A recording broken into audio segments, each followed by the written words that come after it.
Hi and welcome to my ExpTeacher Accreditation blog. What I thought I'd do is give you a quick overview of how this is set up. When you type in the URL mrvass.wordpress.com, this will take you to this landing page. This is called the Instructions for Assessors page. I will be putting the video here and you will see that when you're viewing the page now.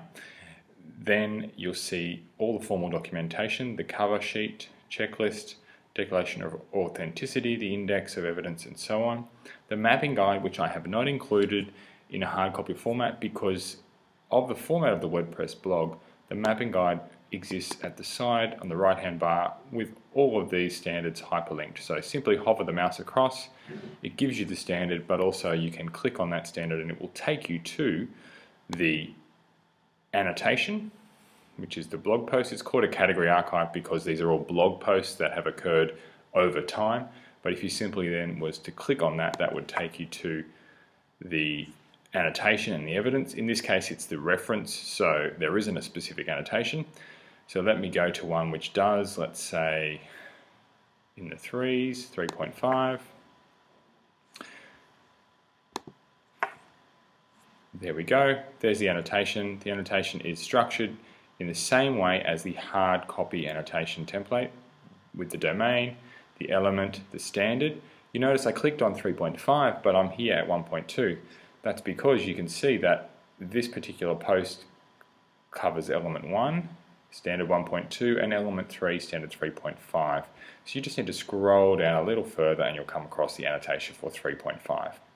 Now the evidence for almost all of my standards are embedded within the blog post. So all you need to do is click on that once.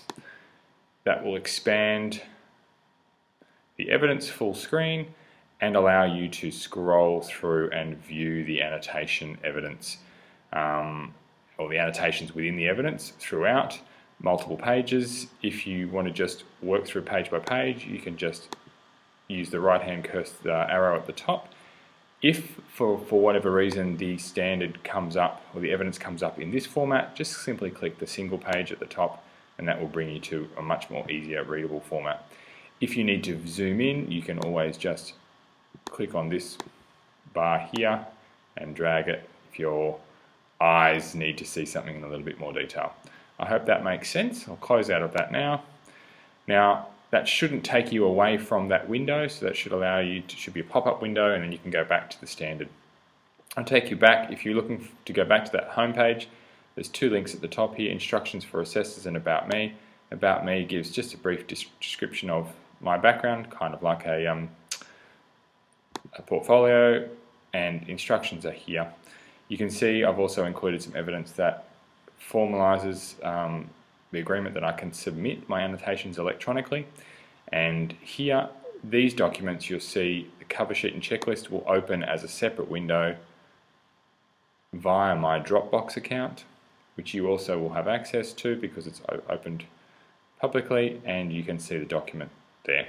Okay, I hope that makes a lot of sense and I hope you enjoy going through all my evidence and reviewing probably one of the first blogs for ExpTeacher Accreditation.